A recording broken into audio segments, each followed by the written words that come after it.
A wise man told me we are never given a dream without being given the power to make it true. You'll have to work for it, though. I'm Ron Schneider. Back in the 60s, I grew up around California theme parks, dreaming that someday I could make my living with that same kind of magic. In 1971, I got my first performing job at Magic Mountain. The 40 years that followed were one wild ride. And these are the stories of others who had that same dream and made it come true. Welcome to Wild Rides. I'm Ron Schneider. One thing I've learned over the years is that everybody wants to be Walt Disney. They want to be the guy who dreams things up and puts together a company that can make those dreams come true. People like that are a rare breed, but I have one with me today. He is the father of Showbiz Pizza, the Rock-afire Explosion Band, and the Whack-a-Mole, Aaron Fechter. Aaron, welcome to Wild Rides. Well, thank you for inviting me. My pleasure, my pleasure. You started out as a young inventor, a crazy kid full of technical know-how, and you got into inventing things. You did the car with the wonderful mileage on it, and the leaf eater for cleaning pools. Right. And then in order to help finance those things, you found yourself doing custom control units for amusement businesses. Yes, I was trying to do it for really just about anybody. In fact, the first custom control unit I did was for a company called Southern Shortenings in Sanford.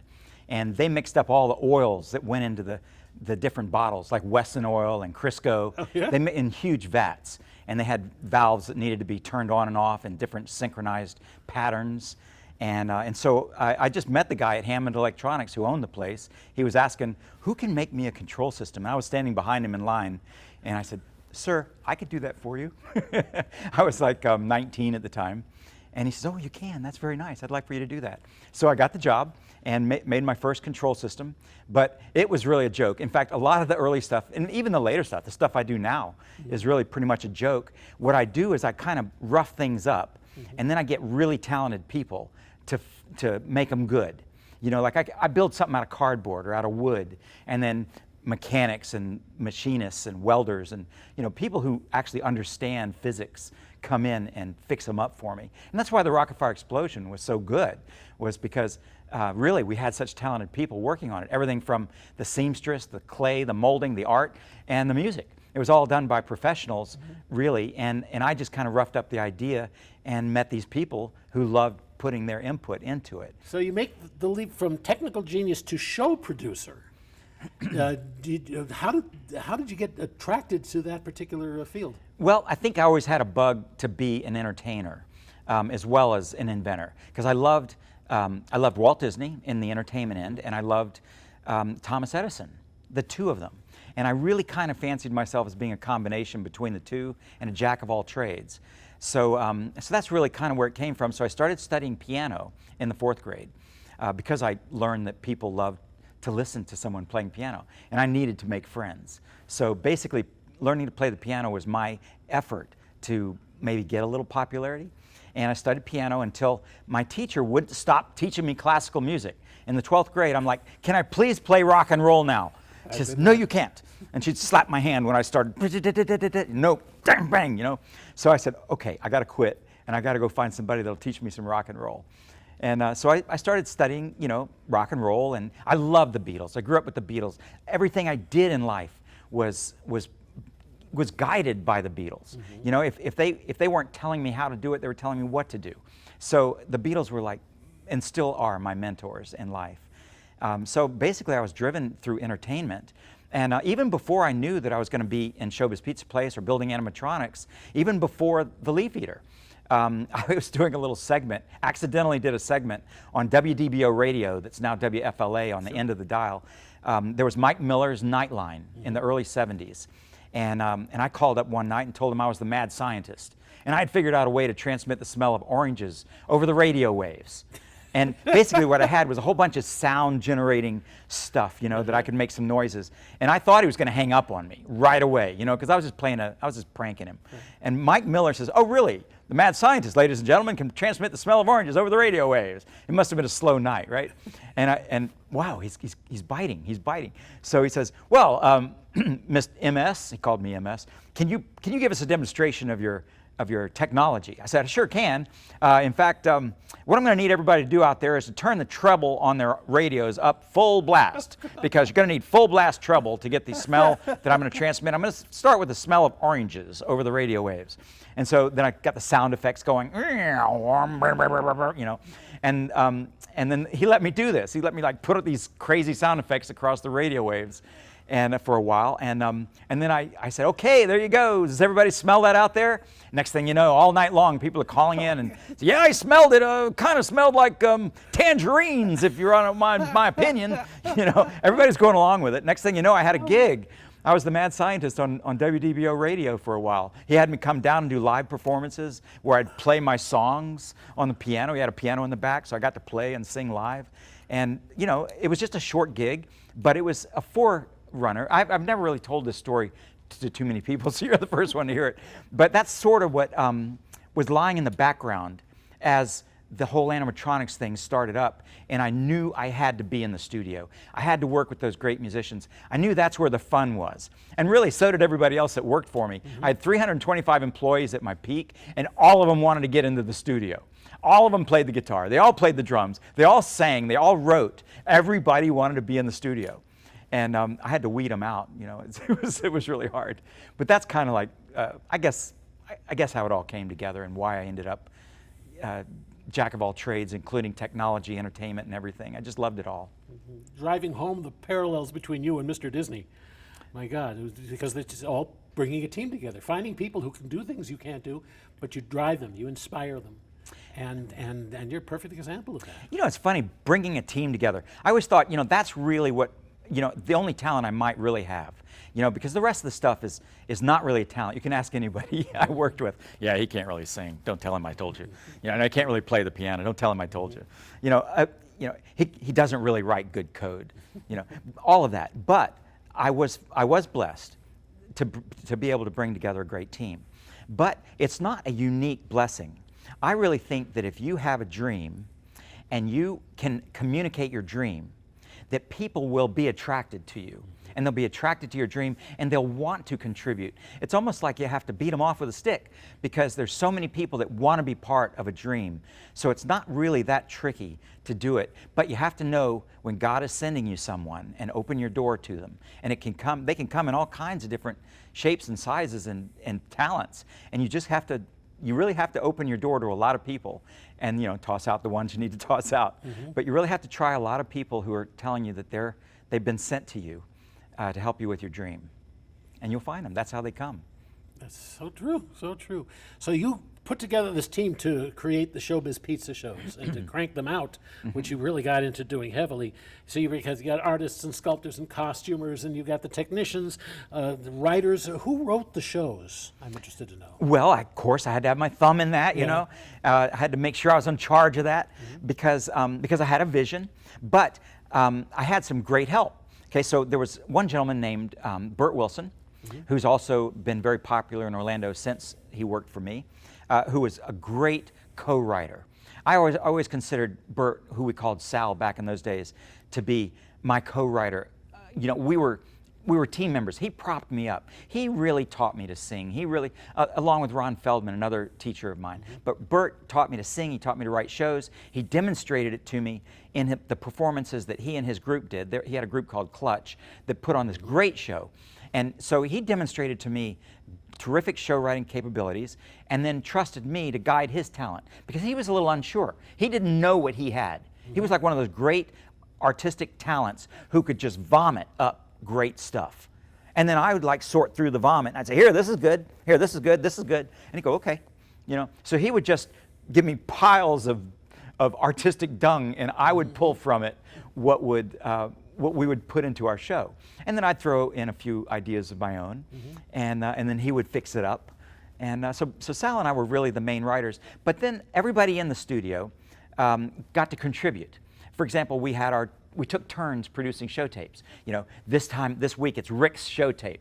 And you know, and Rick was the yang. He didn't want to do any scripting, no comment, no dialogue, all music, all rock and roll. So that was his show tape, and we respected it, and we did his show tape as such. And then there was Duke's show tape. Duke was another one of the characters. Rick, by the way, was the voice of Beach Bear. Duke is the voice of Duke, the dog, the drummer. And Duke's show tape, he wanted to do a show tape about magic. Okay, so go for it, Duke. Just do your show tape about magic. And we were all on his team at that point. So we took turns, and really we were inspired again by the Beatles. Because when I was growing up, it looked like the Beatles had their two main writers, John and Paul, but they took turns. They even gave Ringo a turn. When Ringo would come in with his song, and they put it on the refrigerator. That was really nice. And, and they all took turns. And that's what we did. We took turns. And Duke was kind of like our Ringo. Don't tell him that. But Duke could really sing. Duke was like the greatest thing. He was like Elvis. He was the Elvis of the Rock-afire explosion. It's so important in this industry to be open to collaboration, to find that person that you can bounce things off of, that will praise you when you're good and tell you when it sucks. Yeah, well, they didn't tell me when it sucked because I was the boss. Well, you were the guy with I was the writing check. the checks, That's right. But, and then when it sucked, I had to just figure it out. But when they did say it, you respected their opinion. Yes, of course. But you knew when you were right anyway. That's another important part of it. Saying, maybe you don't get the vision I've got here, but it's a balance. It's a give and take, and it sounds like you're a master of give and take, especially the giving. Well, the way we put it together, we try to let things be organic. Where, for example, when we went into the studio with an idea, and I know you were writing shows for Chuck E. Cheese, so I wonder if you did the same thing. You might not have, because you might have needed to be more structured, but we tried not to be structured at all, so that it would sound more like a live morning radio show. And so we would go in with a few ideas, but sometimes we wouldn't even tell each other what our ideas were. We kind of like to tell everybody, come in with some ideas around the idea of giving or neighborly love, and we don't want you to tell us. And then we're going to open up the mics, and we're going to just start talking, and talking in our character voices. And then we'll create something, and then we'll edit it. We'll edit out all the junk, and we'll come together with a 45-second or a minute and a half skit, and out of what we end up with, and that usually produced some magic. And there were some times when we would dig some deep holes, and there was no way out of the hole except to start over. There was one time that we just dug such a deep hole. We were trying to come up with a way to ask people if they would buy our records. Now that's very sensitive, because here we are, entertainers on stage trying to be cool, but now we're asking the audience, if you'll please on the way out, stop by the gift shop and buy our records. That's kind of a delicate balance, because it's kind of capitalistic, and anyway, so it's selfish, all of that. So we were digging a hole. We were saying, well, everybody, I'm Billy Bob, well, everybody, we got some records for sale, and my mom sure likes that. My mom bought a record, so we've sold one, and we want to know if y'all buy our records when you go out. And then Beach Bear, who will not promote himself at all. He's way too cool. I don't think we should tell people about the records. I think maybe if they just see the sign and notice it on the way out, that's plenty. And Duke's like, no, I think that we should have them buy the record, you see, because, and he'd carry on, everybody would say their thing, and all of a sudden it just seemed like the skit was going nowhere. And there was this silence. None of us knew what to say next. So we knew the skit was over and we were going to start over. And then all of a sudden, Sal, he just said, why don't we tell everybody they're stupid if they don't buy our records? They're just stupid. And we're all looking at each other like, we can't do that, Fats. That wouldn't be very nice. And Fats says, oh yeah, well, they're going to go home and they're going to be sitting there at the dinner table. Next thing you know, they're going to be looking at each other, having their spaghetti and saying, boy, I sure do feel stupid for not buying them records when I had a chance. Yeah, and all of a sudden we realized, we do people a favor by telling them what they could do. And it turned into a great funny skit. Sal just pulled it right out of the hole, and we left it together, including that pregnant pause where we didn't know what we were going to say next. And on stage, when we choreographed it, the characters were all looking around at each other. It's silence. Like, that's so funny. We could not have written that. You solved the problem by, instead of the asking became the show. Yeah. You didn't need to buy the record, really, because you were entertained by the fact that they asked, and they discussed asking it. There are lots of robot shows out there from various companies. I was talking to you earlier. The difference in what I would see in the Showbiz pizza shows is the level of performance, the care, the choreography, writing, the content. They weren't just filling time. They weren't just moving and talking for the sake of moving and talking. These characters were alive. There was great care taken in the programming, and in the staging, and in the complexity of the characters. And it was obvious to me that there had to be a single mind, somebody driving this, somebody's passion is driving this. And in researching our interview today, I found out that you were that guy. Yes, I definitely wanted it to be, and I'm so happy that you noticed that. And I'm so happy that the show that you saw was an adjustment enough to where you could see that. Because of course, if the adjustments aren't right on the show, you'll never see that synchronization, or if movements are broken. But in the early days of Showbiz, as the entertainment director, I got to make proclamations of perfection.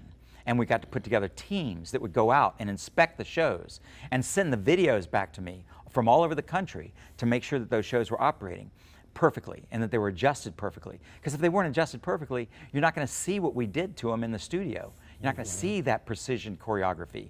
But the precision choreography was possible. It just had to be enforced, you know? So it's always been tough being the creator and the cop. That's my toughest thing, and it's still to this day.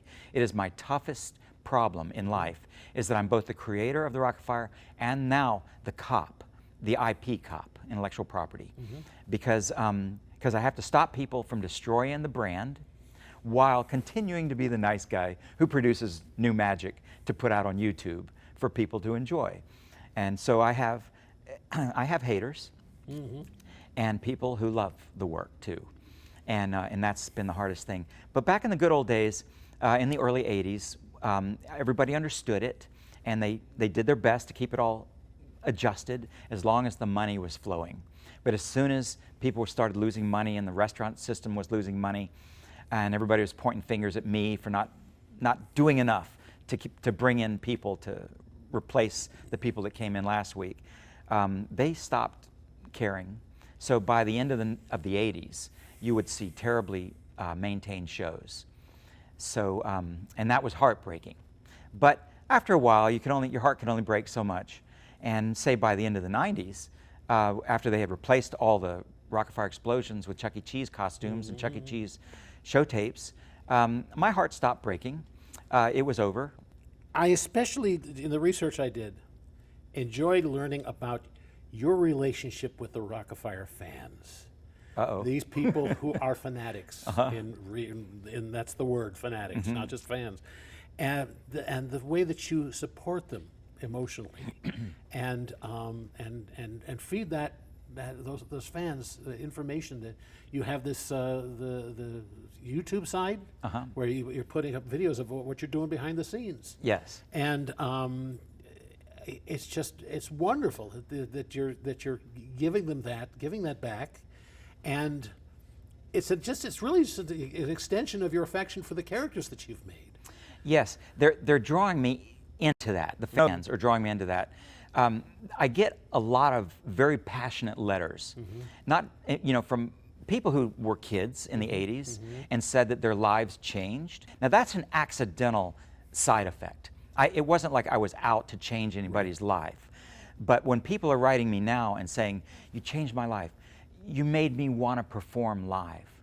And you know who told me that? Shooter Jennings. Shooter Jennings comes from country music royalty. His father was Waylon Jennings. And so he tells me, "Aaron, your show," and by the way, Shooter is exactly the same age as the Rock-afire explosion, 40 years old. And he says, "Aaron, when I went to Showbiz Pizza Place and I saw those characters up there, I knew I wanted to play."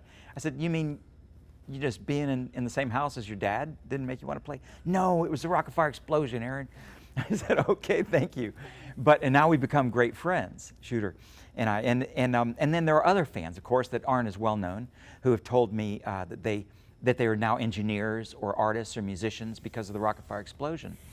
So what's going on for you now? Well, I keep the bill collectors at bay by doing a few odds and ends.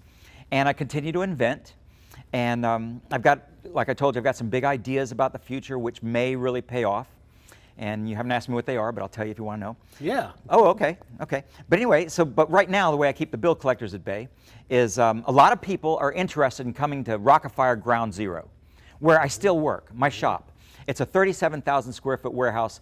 It's just a big mess, okay? It's 40 years of mess. You know, my successes and my failures are all in there. You know, the stuff that I've collected, and it's just a mess. And the kids and the families love to come visit, and they don't even want me to clean it up. They want me to leave it messy so that they can see, you know, the organic way it all went together, including the explosion I had in 2013, which made it an even bigger mess. You know, I mean, it was a big explosion.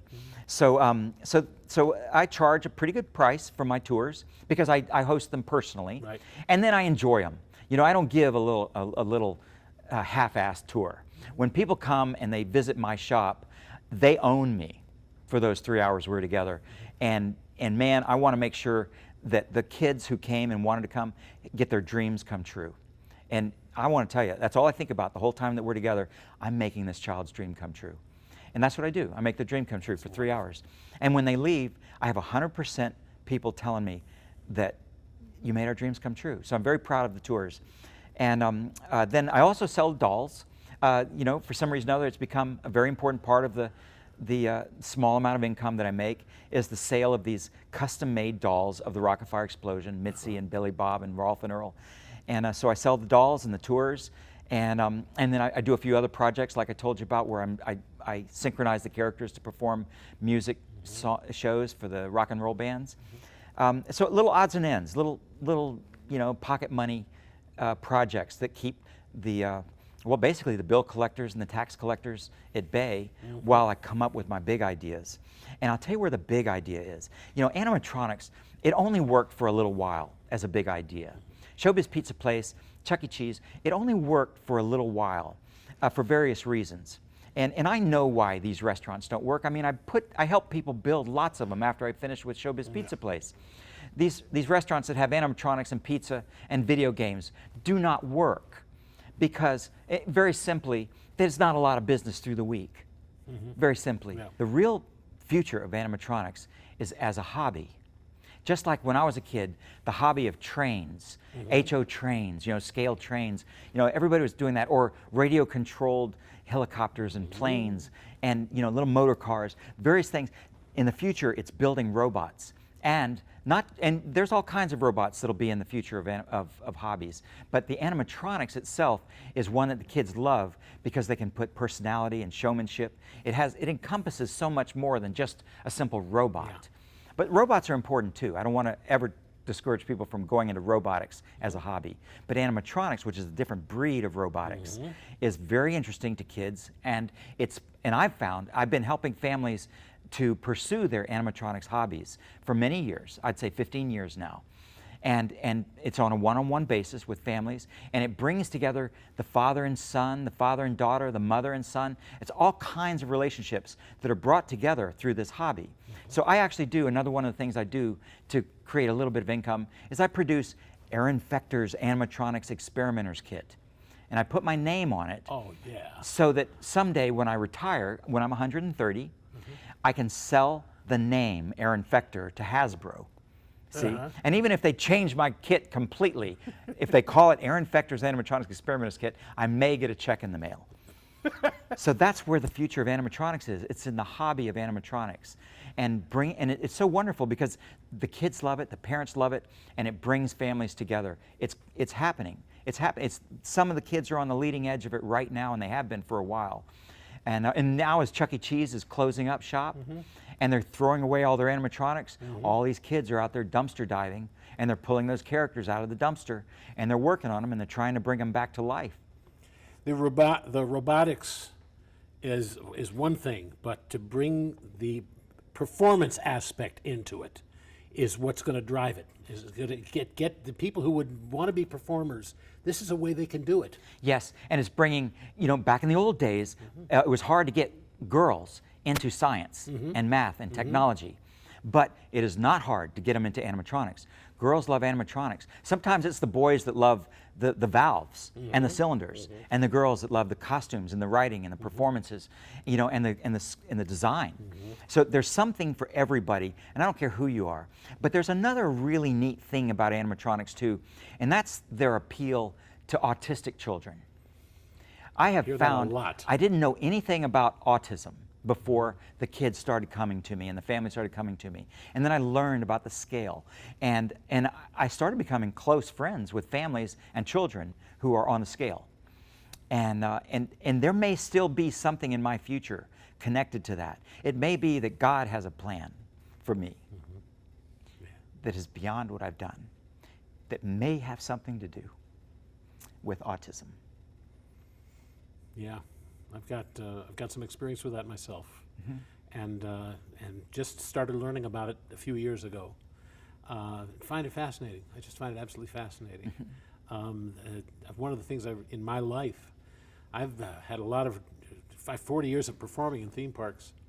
One thing I realized that most of the things I've done, the characters I played, I've been working alone. I played a lot of figureheads for different attractions, different locations, hotels, and like this. And I realized that I'm on that scale. I'm on that scale. Yeah, we all start thinking we are as we realize what autism really is. You know, and how, like for example, we talked about the precision that I demanded from my animatronics. You know, does that come from a certain place inside that maybe today would be considered autistic? You know, Aaron, why can't you let it go? And the response is, why can't you see the difference? Why can't you see how important this is? Yeah, we're trying to live our lives in a way that makes us feel like we've done something that makes us happy. And if I let it go, I'm not going to be happy. Thank you, Aaron. This has just been the most inspiring conversation. Thank you. I cannot thank you enough. It's just wonderful meeting you. Thank you. It's been great meeting you. I've heard of you. I'm so glad to meet you. Oh, my pleasure. Everyone, Aaron Fechter, just an amazing, inspiring man. Look him up, find his website. And I'm Ron Schneider. Like the man said, follow your bliss, and you're in for one wild ride.